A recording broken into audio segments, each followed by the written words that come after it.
Welcome to the Hunt the Lion podcast. We are in the Christmas season, so we'll have some Christmas-themed topics. You guys want to say hello? How was your Thanksgiving? It was awesome. A lot of food. Kelly Sparlin, you ate a lot of food? Yes, sir. All right, good job.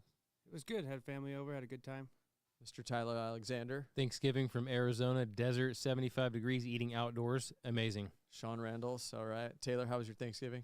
It was excellent. We had a great football game. Could hardly walk the next day. Turkey bowl.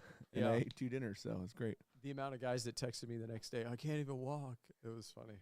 So I guarantee there was one house that had the best bread out of all of us. That is a fact. Yeah. Those Alexander sourdough. Dinner rolls were amazing. Yeah. Pretty jealous. I like how everybody's on the group chat texting pictures of the food, and it was like a mic drop. You send, we're like, Tyler's got bread, like homemade bread. So actually, my mother-in-law is not going to listen to this, so I could share kind of an interesting story. So love my mother-in-law, amazing cook, like amazing. She thinks of every detail. She's just like, the presentation, the food, everything is awesome. Well, we were doing a little bit smaller gathering this year. And so I think she was like, oh, I don't need to waste a bunch of food. So we walk in, and on the counters, like, it literally looked like a Cornish game hen. And I immediately, what would you guys do if you saw that? Oh, You start me looking for the other one, right? I'm like, where's the other one? Like, where's the other one of these? That was it. It was just the one small, tiny baby turkey and some ham. And I was like, oh, okay. And, like all of you guys would, I'm like, I'll just go last, and I'm watching and waiting. It was gone. It was all gone. But we have an older member of the family who had a giant plate, and we're finishing up, and she was like, oh my gosh, I could barely touch any of this. I guess I'm just going to have to take this home. And I'm like, well, that would have been nice. That would have been nice, but it was good. My wife made a giant turkey. I had some at 10 when we got home. But that's the first year I've ever been to a turkey dinner and didn't get turkey. So, but God is good. God was testing me. Are you going to throw a fit? Be a baby? Oh, also, she forgot rolls. I was like, Tyler's got the best rolls in town. The first time ever I've not had turkey and rolls at dinner. So that was our first time making those rolls, and they turned out great. It's very similar to our English muffin recipe. And so if we're thinking for next year, we're going to have those, you can special order. And that's awesome. Friends can have a thing of those. Can I be on the taste testing committee? Yes. This episode of Hunt the Lion brought to you by Alexander Sourdough I Breads. volunteer as tribute. Yeah. So we're on to the Christmas season. I've got some Christmas questions for you guys. I think we had this discussion maybe a week or two ago, just kind of casually between a couple of us, but we'll run through these. Real tree or fake tree, Tyler? We have a fake tree. Made in Thailand is what the box says. Okay. Why is that? It's just way easier with the little kids. Yeah. And have it up on the shelf. Okay. Bring it down. Okay. All right. Kelly, real or fake? Real. I mean, we live in Southern Oregon. I know. Come on, dude. There's a lot. Yeah. I mean, I get the little kids thing, but yeah. Real. Okay. Taylor? Well, since we live in like the tree capital of the world, I go up and cut a tree down. Okay. Bring it in the house. Okay. Maybe you should bring one down for Tyler. I will. I got a small one for him. Old Charlie Browner. The ugliest tree you can find. Sean, I think we know. Yep, fake tree. Fake tree. We used to do real ones, but yep, it's all fake now. Okay. We did 3 or 4 years of fake, and my wife was like, we're going to get a tree. So we went yesterday. It was beautiful. You definitely have to lower your expectation or your standard when you get it out of the woods. It just does not look the same. But you know what? It's all right. I'll show you where my secret tree hunting spot is. Okay. All right. The funny thing about it is, unless you're a lumberjack, you probably don't spend more time in the woods cutting down trees than I do. I just, on my off day, I'm not going up there and cutting down more trees. There's one guy out of us who spends all his time out in the woods, and it's Tyler. Just bring one home with you. Put it in your pocket. I could just throw it on the work truck. Exactly. Okay, this one's a little bit more controversial, and there's probably a lot of guys out there, and parents especially, that are really curious about this. Now, if you've got kids in the car, you might want to turn this one down, because I think you guys know where we're going with this question. All right. At what age do you tell the kids about the man in the big red suit? Sean?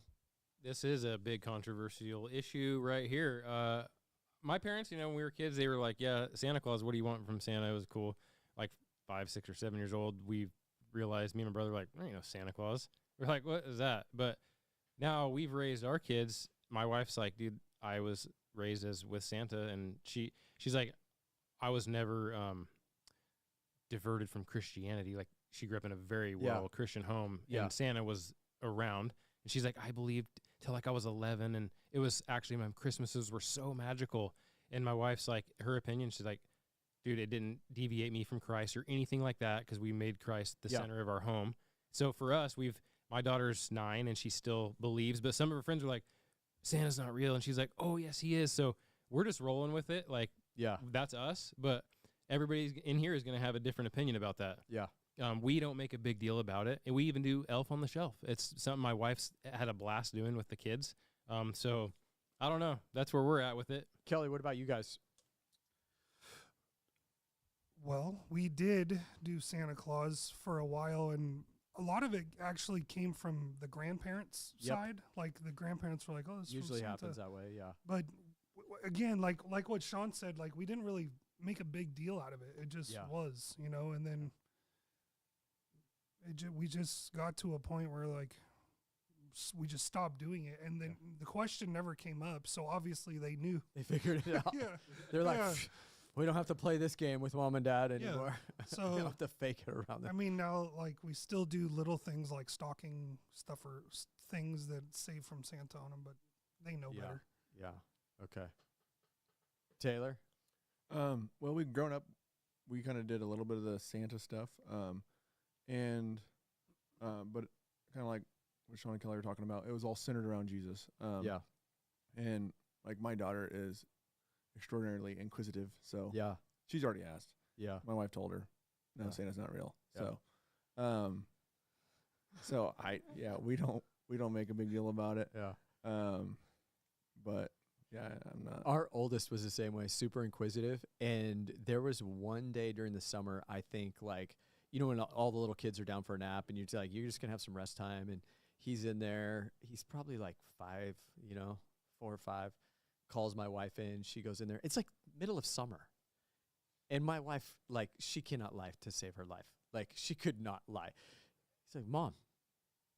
And she's all, yeah. He's like, I have a question. She's like, okay. Is Santa real? And she's just like, it's July. Well. I was not ready for this. Yeah. So instantly he knew, so, but man, I think I know the answer for Tyler. Yeah, we're kind of on, I don't know, the far end of the spectrum. We don't do Santa at all. Yeah. I mean, my kids, they know that the Santa Claus is a thing, but they view it the same as Winnie the Pooh or Cinderella. Like, it's a movie with a fictional character, but Christmas is about, I mean, I grew up in a secular family. It was all about Santa Claus. Believed in Santa Claus for a long time, but my wife and I really came to faith when my first daughter was really young, and it's about baby Jesus. The Alexander family is experiencing a course correction. You're bringing the pendulum back the other way. Exactly. That's right. Yeah. Sometimes you have to do that in a family. Sean, did you want to add something? Yeah, my daughter still believes, she doesn't believe in the tooth fairy. She knows that for sure, but she still puts a tooth under her pillow, and we still give her $1. Yeah. It's just fun. Like, that's funny. I don't know. It's just fun to do that kind of stuff. But she definitely knows.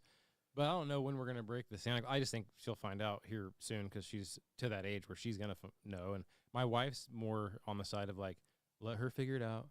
I'm not telling her. So it's like, I'm just let my wife roll with it. And my wife's like, she said, my magical Christmases were awesome because of Santa, but they still, obviously, her family. It's like they totally love the Lord. But I grew up in a home where the grandparents and my parents and stuff made it. When I was a kid, like, there was, like, they would go on the roof and, like, take a rake and made it sound like the reindeer were out there. You look outside and all of a sudden there's straw and, like, there's reindeer poop, and it's just like, whoa, So as a kid, I was like, wow, that was really cool.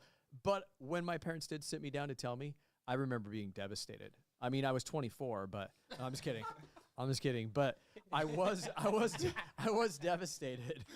I was like, whoa. And then I will say, I did start going through the list. Like, is the Easter Bunny real? Is God real? Like, I did actually have that. Like, what are some other things that, like, I thought were real that aren't? So, obviously, it didn't affect where my faith is today, but I remember kind of going, okay, well, if that's not real, what else is not real? And so with our first he just put us on the spot. My wife just blurted it out.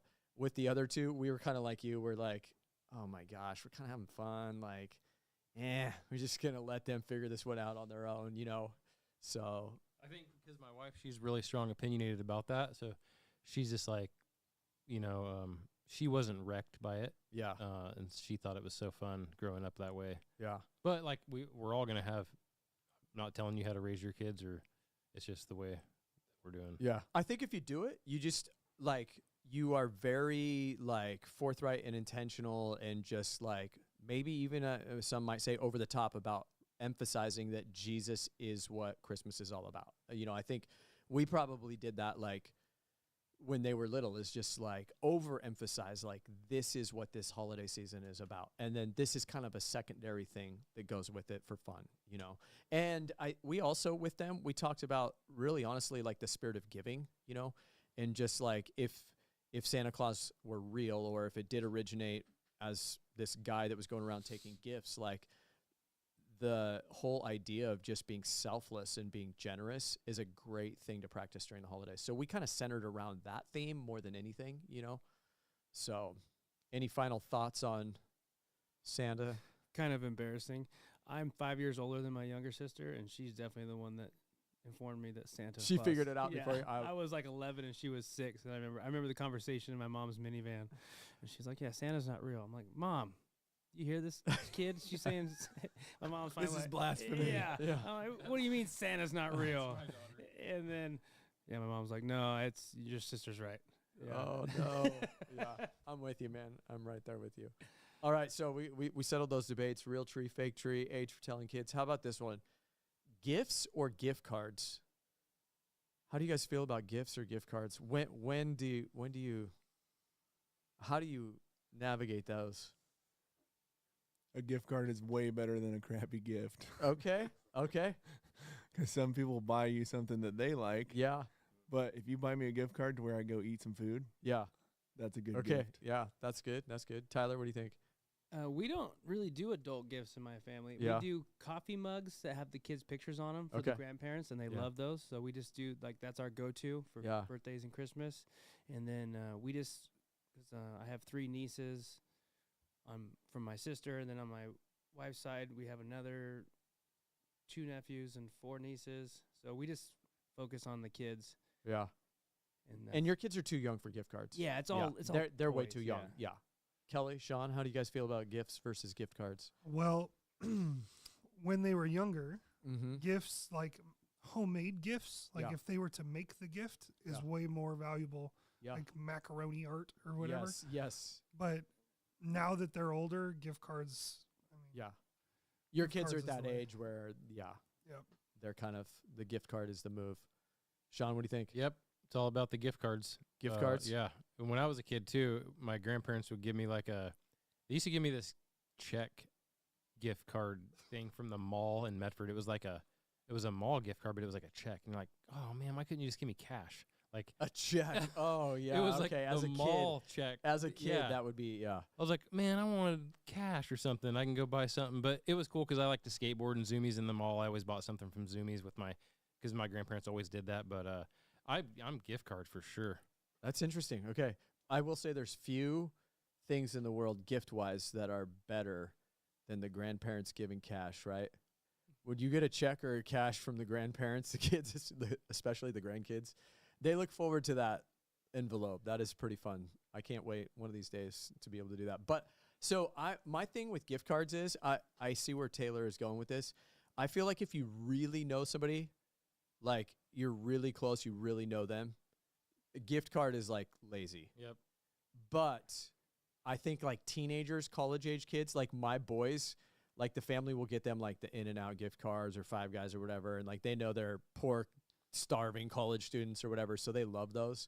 But like none of us would get our wives a gift card. You know what I mean?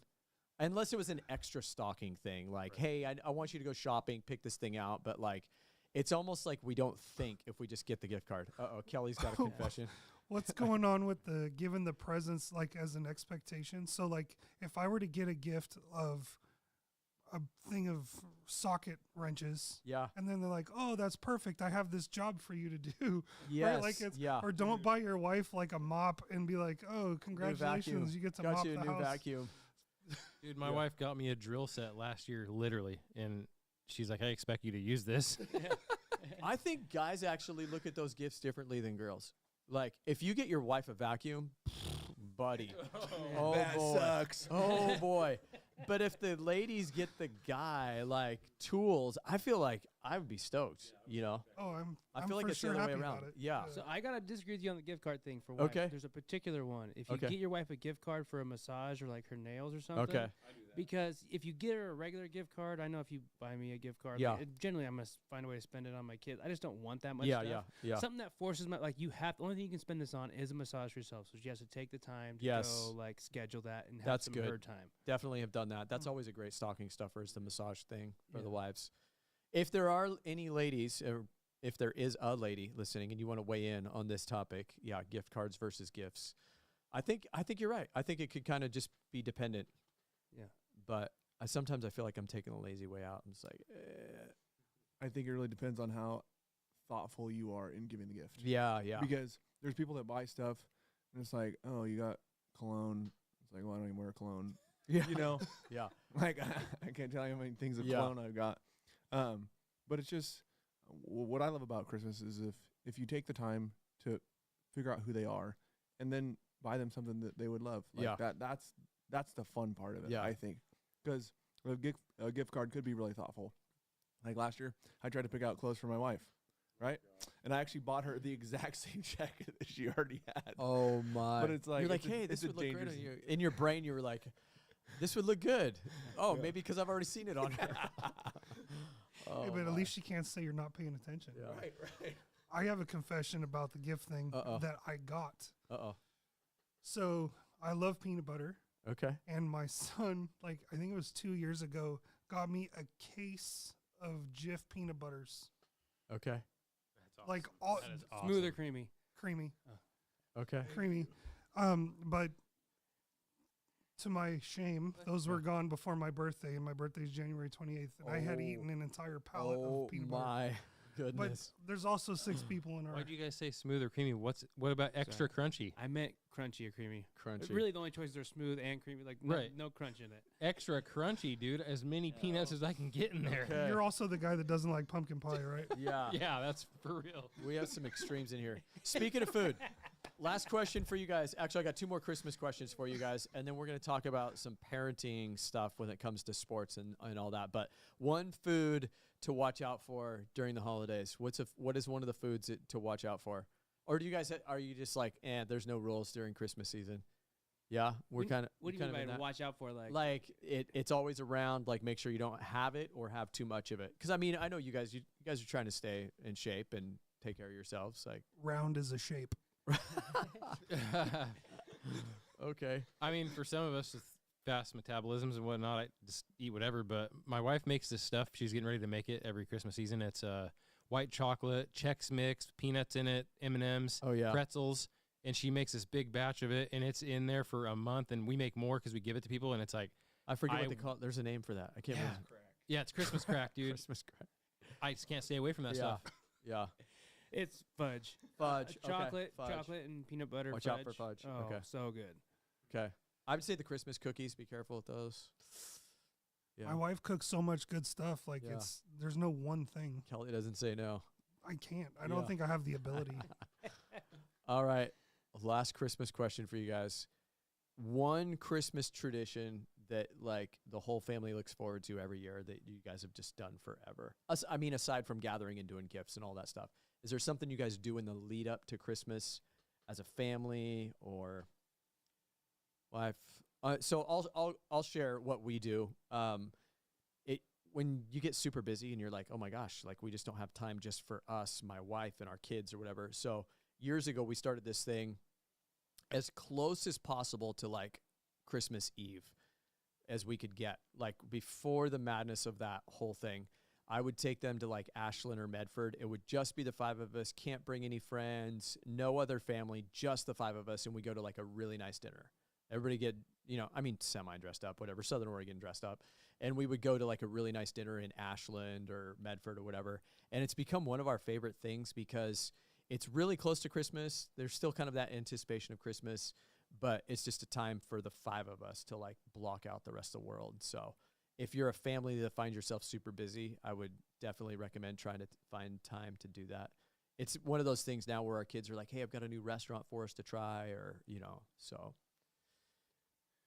My wife and kids, they do Christmas cookies, and then they deliver them to the neighborhood. That's fun. That's fun. And then we do a thing with Christmas cards. We don't throw away Christmas cards. We keep them all every year, and we put them all up over the house. That's and awesome. So you can watch like our friends and families grow awesome. over the years, and the kids just like using the tape and putting them on the wall, and Fun. so that's something they look forward to. Yeah, that's cool. I like that one. I don't know if we have any one thing like that because we have so many sports happening. We have Yes. basketball tournaments over Christmas yeah. vacations. Yep. Like we're traveling. So, man, maybe that's it. That could be. Maybe- Yeah. I remember when our boys were playing high school basketball, they would always have a Reno tournament. So that was one of the things that we look forward to for like Yeah. 6 years. We go down, and that would be part of our holiday season, super fun. Well, I guess ours is we go get a Christmas tree every year up in Yep. the mountains, and it's always we make a day out of it, have a big breakfast at my parents' house, and then we go up and roast hot dogs and marshmallows, and usually we try to find snow, but this year there's no snow. No so, snow anywhere. But we did find an ice puddle, and the kids were jacked. There you go. That's Did you awesome. see an ice puddle? Ice puddle. We don't really have traditions with our family now. I kind of like to do, but growing up as a kid, we'd always go to my uncle and aunt's house here in Grants Pass up on Jones Creek. And it was the thing is my uncle always pulled out the latest and greatest firework that he got from Washington, like some newest mortar. So no matter what, everybody would be there for Christmas.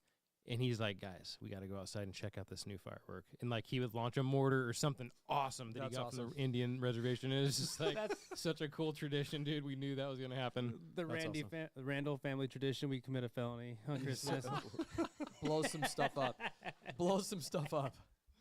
So my wife and I do Advent, or we have done Advent with our kids, where you read whatever the scripture is in the month that leads up to Christmas. With it, there's usually like an activity, make snowmen with your kids tonight, or bake cookies and take them to the neighbors, or go look at Christmas lights or whatever together. We actually created a local Advent calendar with activities to do, and it's on our website, shinefamilies.net. So any family with like kids or whatever, we're telling them to like go check it out. Maybe add your own activities. Super fun. Yeah, it's got the daily scripture, a prayer that you can pray with your kids, and then a theme that you can discuss with them. So shinefamilies.net, just a kind of a fun resource. Any final comments on Christmas? No? Okay. We're going to switch gears here.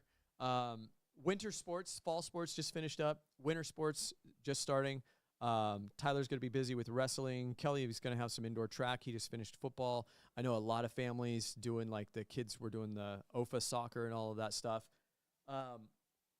I coached for a long time. You guys coach too. This topic is coming up because of a story in the national news, and I commented on it on social media, and thousands of people reacted or responded to what I said. So I'm gonna play what this person said, and then I'll tell you what my reaction was. Not go to practice. Oh, practice. Yeah. Drop your kids off. Yeah. If they're young, walk them to the practice.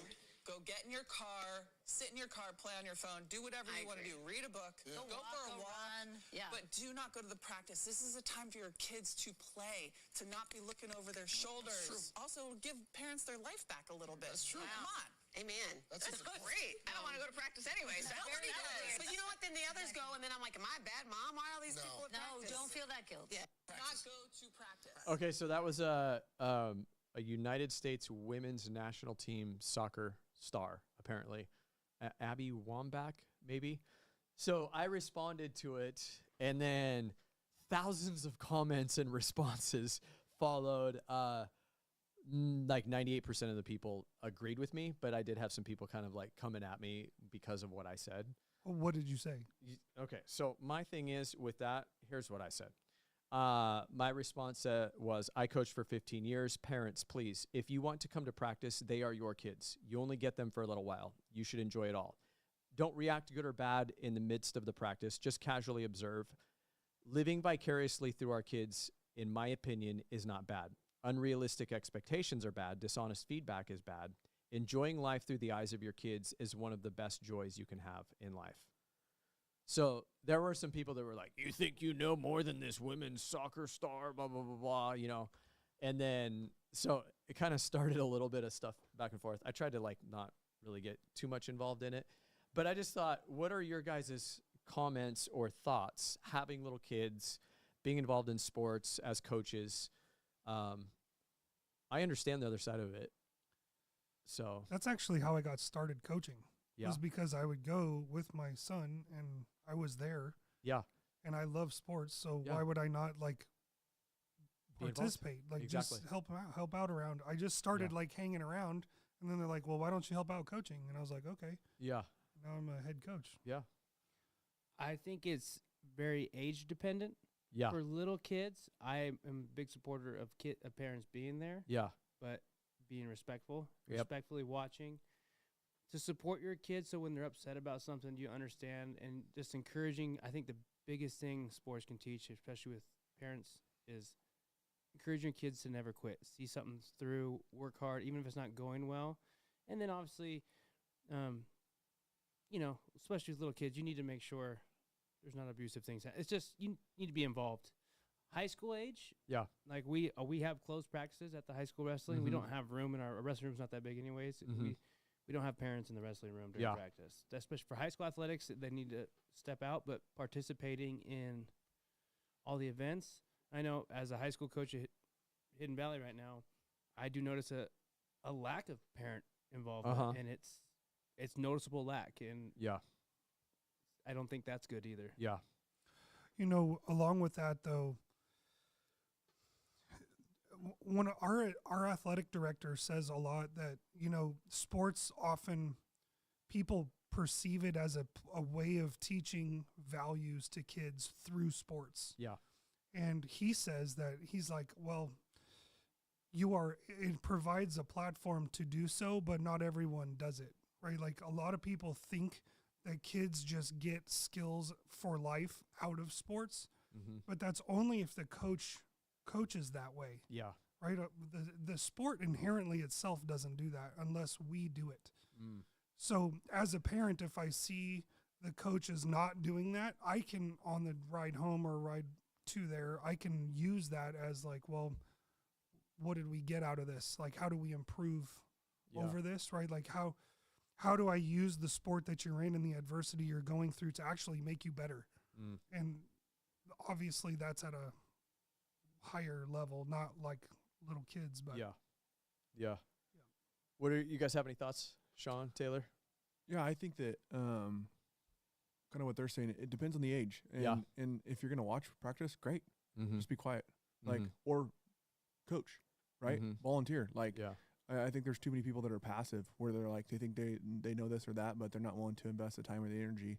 And it's really easy to be an armchair quarterback. But if you want to be there and watch your kids, great. Yeah. But if you're so overbearing that they can't participate in practice in the way they need to, then okay, maybe that's something you got to do differently. But I think a healthy thing that sports does is it makes it not about you. And if it's taken away from your team, then it's not healthy. Yeah. But if you can be there and just be there with your kid, great. Make it not about you. Yes. That's the important part. I think, the 20-ish years ago, the school that I was coaching at the time, the coaches really didn't want the parents around because, you know, there's always like comments and like they definitely kind of had a negative influence on practices and stuff. So they would just close door practice or whatever. And that was basketball. In my situation, I think transparency in as many ways as possible is super healthy and super good. And so I was one of the first ones in the group that I was with that was like, anybody's welcome to my practice, open door anytime. Part of that was one of the seasons I was coaching was girls basketball, and I'm like, I'm not going to be coaching girls without having doors wide open, and like, I don't want anybody saying anything. Like, you just got to protect yourself. And so it just became a healthy practice for me that like anybody's welcome to come in here. And I personally never had an issue. Football practices, basketball practices, track, baseball, whatever it was. I never had any problems with parents in that way. I also think like kids need to learn how to focus on the task at hand and block out what's going on around them. And that takes the coach and the parent to be able to help them navigate that. If you just practice in a bubble and then you're out there in a game where you've got everybody watching, it changes mentally for you, you know? So, I think these are all great balanced views. I also think too, like as parents, I think when my kids were playing varsity sports, I would go to maybe 1 or 2 practices a month. And it was usually towards the end of it when they're kind of doing some live game or, you know, some game simulation kind of things, some scrimmages or like some set plays against some defenses and stuff like that. And I actually wish I would have gone a little bit more because I was the type of parent that I would sit all the way up in the bleachers where nobody could see me. And I would just watch with like coaching eyes, you know, not really parent. Like, I mean, I'm sure I had some parenting in me, but I was like trying to see what they were doing and reinforce anything that I could. But I think as much as possible, parents should get to experience what their kids are going through. That's a really hard dichotomy that you're talking about, Yeah. is being a parent and a coach at the Totally. same time. When I go, like, there are times I will come from football practice right off the field, right into the bleachers because my daughter's got a volleyball game going on. Yeah. And I'm switching mindsets to just being a parent and watching instead of trying to coach my dog. I don't even play volleyball. Like, I don't know anything about volleyball. Yeah. But I'm like, more effort, or like I'm yelling at her to do. And it's being able to be a parent is, what are you laughing at? I'm just picturing you at a volleyball game. Get Get your hips down and drive blocker. Just get her. Yeah. The football coach takes over. Yeah. But I mean, being able to switch your mind from being a coach to being a parent is a skill. Yeah. I think. Yeah. I was strategic. I'm not saying everybody needs to do this, but I phased out of coaching them when they started to get into like JV varsity. And I loved, at first I was like, this is going to be so weird, but I loved just going and being a dad and a fan. Like, they did something good, I could be excited about it. When you're coaching your kid, like they do something good and you're kind of like, yeah, okay, good job. Like, we got to focus on the team. Like, I'm not going to, I like went out of my way to not favor them. You know, I think a lot of dads do that. And it was fun when they were in JV and varsity level high school to just be excited for them and just enjoy it, you know. Sean, did you want to add something? Just, I watch my daughter play softball and stuff. I'm not really a coachy type, so I just watch as a parent. I'm just like, yeah, good job, dude, today. That was awesome. Or just being there for her and just hanging out. I'm not even trying to coach. The coaches are doing that. That's fine. I just don't really have the coach in me. Yeah. So the I'm fact that you said coachy type tells us that you don't have the coach in you. I'm just watching You're my a daughter. sports fan. Man, that's great. If That's she great. wants to make some cool play, I'm like right there to pump her up, man. And if she makes a bad play, I'm just like there for her. I'm just kind of the dad. Yeah. Yeah. I think Kelly talked about something that this actually transcends sports, and it's a great thing to teach our kids, and sports brings it out. You said, I go to her volleyball practice, and I don't really know what's going on, so I'll say, yeah, good effort. And I think, man, as parents, like the two things that you should reinforce as much as possible, you guys know this, is effort and attitude. Like, you're not the tallest, you're not the fastest, you're not the strongest. What can you control? Your effort and your attitude, you know? And that just translates into so many things in life, you know? We talk about the victim mentality or just being lazy. Like, those two things, if parents could really reinforce those two things, effort and attitude, I think they would see their kids really excel in a lot of different things. That's one thing at our house. We really, like, when we sit down as a family and we talk about sports or we talk about whatever's going on, effort is number one on the list. Yep. The attitude, when you have teenage girls and teenage boys in the house and their hormones are kicking in, the attitude, we try to control that as best we can, but you can always give a good effort and still like be upset about something. Yeah. Right. So, one of the best awards, two of my boys this year both got MVP for effort. That's awesome. Yeah, it was awesome. I love seeing that. Yeah. That is cool. Yeah. No, I was at a softball game. Last thing I'll say is, and my wife was like, "Hey, we need an umpire out there today." She's kind of helping the coach too, like say stuff, and like there's no umpire for this game. I was like, I ain't getting out there. I'll get on that. And then I see the last softball game I was at there, the whole place almost got into a brawl with the umpires, and like I was like, yeah, I'm good on that, dude. I'm just gonna sit back here. I'm not gonna go umpire. Maybe they need you. I was like, I'm good on that, dude. Yeah.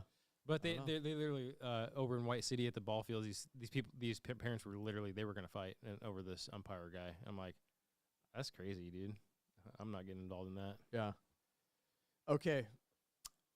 I want to pivot. I'm going to throw a curveball at you guys, something that I hadn't really planned on discussing, but take a second to think about this. Something this holiday season, or just right now with Thanksgiving week wrapping up, is there a scripture or a message or something that's just kind of resonating with you that God's kind of putting on your heart that is just encouraging you? Maybe it's something from a recent teaching or even this morning. But is there a scripture or a verse or something right now between Thanksgiving and Christmas that you really just kind of want to focus in on?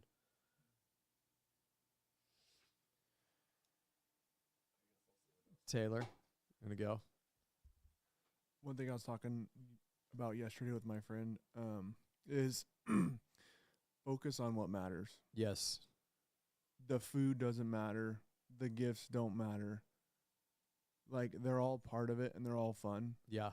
But don't miss out on what matters. The people that you love are what matter. Yeah. They don't care if you made the best food. They don't care if you bought them the perfect gift. Spend time with them and enjoy them. Yep. Don't miss out on what matters, because there's like all this stress and this and that for everything to look perfect or be perfect or whatever. It doesn't matter. Yeah. Like, enjoy your families. Thank the Lord for our many, many blessings, and don't miss what matters. Yeah, that's a great word, and that's kind of a theme I think that's been resonating with me. I did a memorial on Friday for one of our longtime family friends, been friends for 2.5 decades, and the grandma, the mom of the family, passed away in her mid-80s. She lived a full life, and one of the themes that we all recognize is that she was just fully present with everybody all the time. Kids' baseball games, snowing out, she's got her jacket, she's cold, but she's there with her family, going on vacations together, coming to every single birthday, and just sitting and enjoying everybody's company. Every single person that talked about her life spoke about that. And I closed the memorial by sharing a quote that another pastor here shared a few months ago at a memorial that from time to time it just comes to my head. It's not in the Bible, but I think it's a biblical concept. And the quote that I shared at the end of the memorial was from an American author, I can't remember at the time, but it goes something like, "We were together and I forgot the rest." And the idea is we were together and that was really all that mattered. We were together and I forgot the details. That's what was most important. And I think that's kind of what you're echoing. So I would just say, like you, man, there's a lot going on. There's sports and there's holiday parties and there's doing this and doing that. We were together and I forgot the rest, honestly, so. Along those lines, my thing that I'm thankful for right now is my wife and I are going through like a marriage Bible study, Gary Thomas, like a sacred marriage thing. That's a great one. And viewing my wife as the daughter of the king. So good. Right? Like every time I look at her, be like, don't just treat her like your wife, treat her like she's the daughter of the king. Yes. Right. And it will change the way that you interact. And that's being thankful for time, like being around her, just hanging out and having our own time to do Bible studies and like grow together towards God is good stuff. That's what I'm thankful for right now. Love that. Yeah. Anything to add? Or I know one of our family verses, and especially this time of year, whatever you do for the glory of God. And I'm really focused on that with coaching, and this season is like always trying to remove myself from it. It doesn't, whatever we're doing in life with our business is having more success, whether the wrestling team's having success, it's like give glory to God. Don't make it about yourself. Just keep always. That's a constant reminder, especially in life. As if you make good decisions, as we, I think a lot of game changers are making good decisions. You're going to experience success. Yep.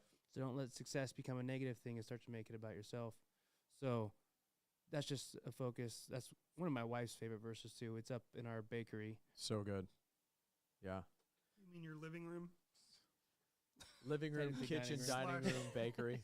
/ Sean, do you have anything to add or just echo those? Yeah, same. Yeah. And I just say redeem the time. The days are evil. And I think of this story where I think Brett Metter was flying with Dave Corson back in the day, and he looks over and Dave Corson was just writing letters on this airplane. He's like, somebody was with Dave in there. What are you doing? He's like, I'm redeeming the time. And he was just like, he was writing people letters on his flight instead of like scrolling his phone back then. Now for our day, it'd be like, instead of scrolling your phone all day or doing whatever like that, it's like, man, redeem the time. So I'm always looking for like opportunities. I was at the gym working out the other day, and this guy was like, yeah, my grandson's in prison in California, and this guy's awesome man of the Lord. And I heard his conversation, so I walked over. I was like, hey, could I get your grandson's name? And could you let me know that and the address where he's at in prison so I could write him a letter? He's like, oh, you would do that, man? So I was thinking just redeem the time and always be looking for opportunities to, I guess, evangelize, especially in this time, like around Christmas season. It's always like, who could we share with? Who could we shine a light and be, salt and light to? That's kind of redeem the time. And how easy it is for me to just sit down and write this guy a letter and just encourage him in the Lord in this time of his life. I don't even know the guy. I'm just going to send him a letter. And then, the Lord can use that kind of stuff. Amen. Awesome. All right, man. Appreciate your time. We will, let's see, when this comes out, we will be 3 weeks out from Christmas. So can't promise that we won't be talking more about Christmas topics.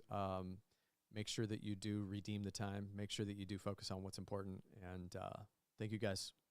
Until next time, hunt the lion.